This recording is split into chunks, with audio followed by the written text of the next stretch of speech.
how many makeup brushes do you actually need? Let's find out. Today I'm breaking down everything that you need to know about makeup brushes, the must-haves, how to clean them, and how to keep them in great shape. We are going to start off with foundation brushes. There are countless foundation brushes out there, so to keep it simple, we're going to be focusing on the 3 most commonly used types.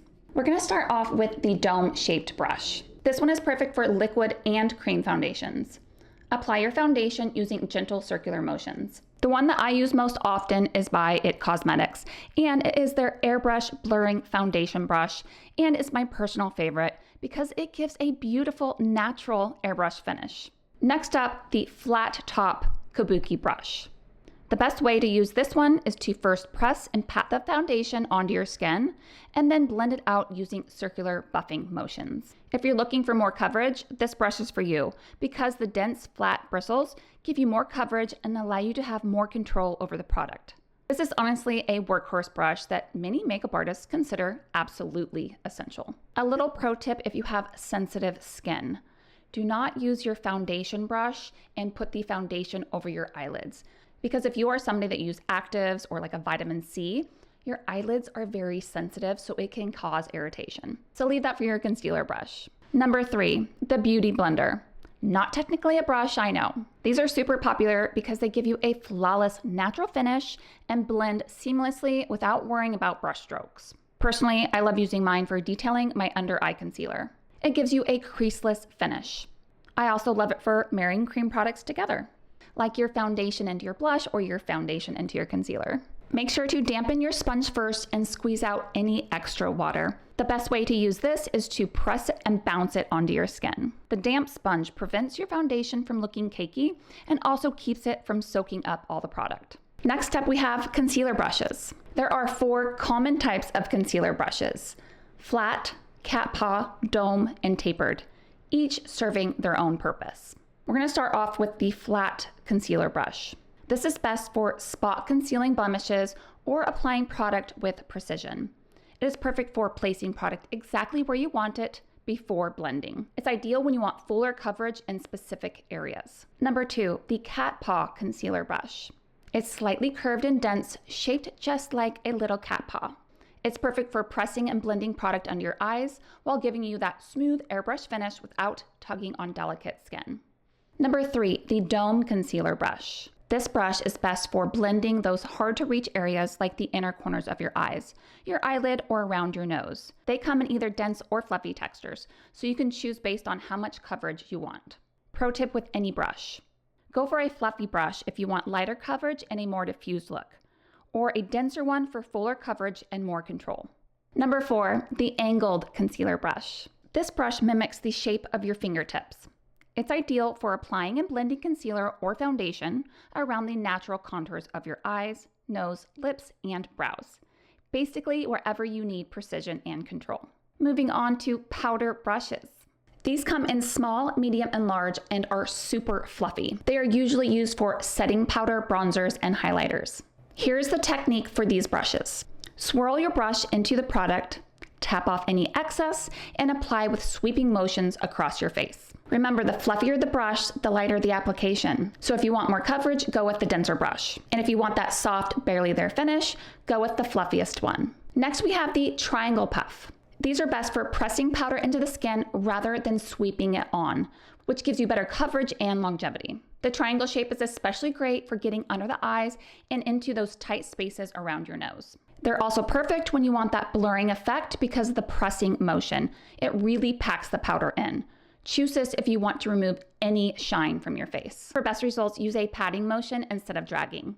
This prevents disturbing your base makeup underneath and gives you that smooth airbrush finish. And it's also good for blurring your pores. Next up, we have blush brushes. Your blush brush is medium-sized with a dome shape. It can be round, flat, or angled. Starting off with the round blush brush. This is your classic fluffy dome shape that's perfect for a soft, diffused application. It gives you that natural, seamless blend, and is great for beginners because it's harder to mess up. Next, we have the flat blush brush. This has a flatter surface area, so it picks up more product and gives you a more intense color payoff. It's perfect when you want a more pigmented application or need to build up color quickly. And lastly, we have the angled blush brush.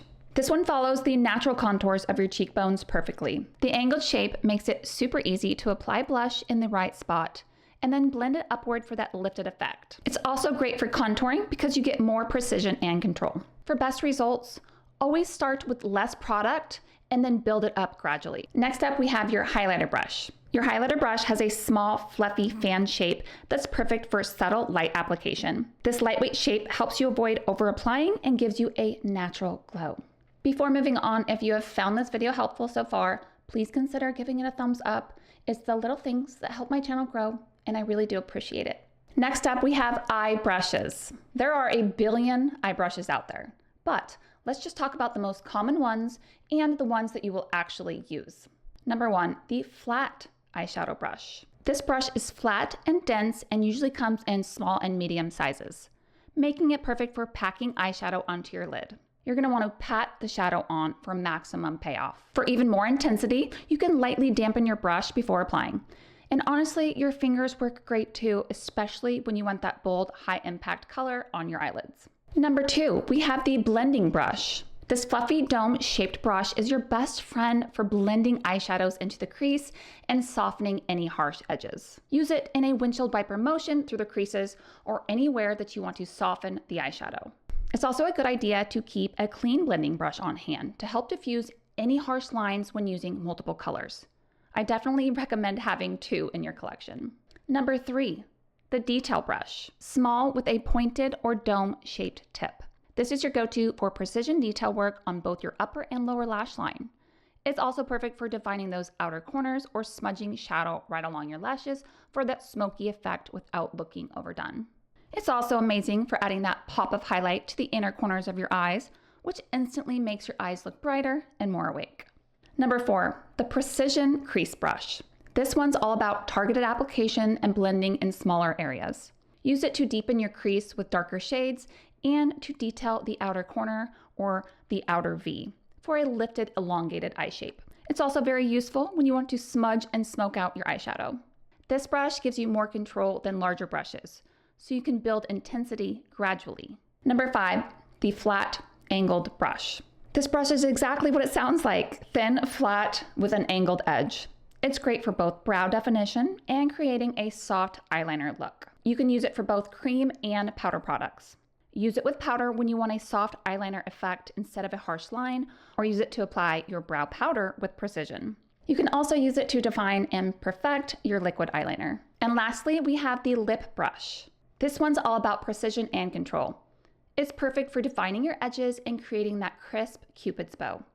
It's not essential, but it's definitely great when you want that detailed, professional-looking application. Up next, we have Brush Cleaning 101. Now that we've covered the different types of brushes and what they're used for, let's talk about something equally important: how to clean and care for them. Dirty brushes lead to product buildup, breakouts, and even bacterial infections.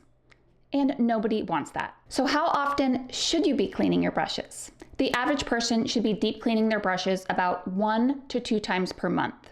But I also recommend spot cleaning in between each use. Foundation, concealer, and cream product brushes, I recommend actually cleaning them more regularly, especially because of the product buildup and to prevent breakouts in the sensitive areas. For deep cleaning, what you're gonna need is a gentle brush cleaner or baby shampoo, a couple clean towels, a brush cleaning mat, optional, but I highly recommend it, and warm water. Now here is the step-by-step instructions. What I like to do is group my brushes by size so I can clean a couple at once.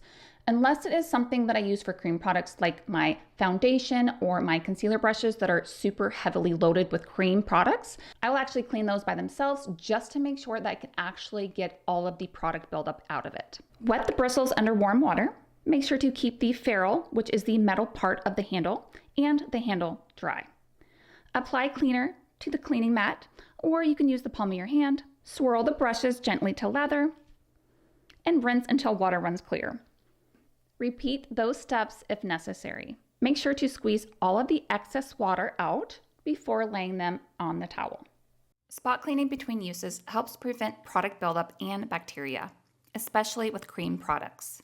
What you're going to need is a gentle hyperallergenic brush cleaning spray and a clean towel. Spray the cleaner onto the cloth, preferably not the brush.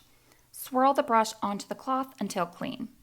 Let dry for 1 to 2 minutes before using again. And there you have it. You do not need every brush under the sun to create beautiful looks. Just start with the essentials and then build your collection as needed. If you enjoyed this video, please give it a thumbs up and subscribe. And do not forget to hit the notification bell for more tips and tutorials on beauty. And I'll see you in the next one.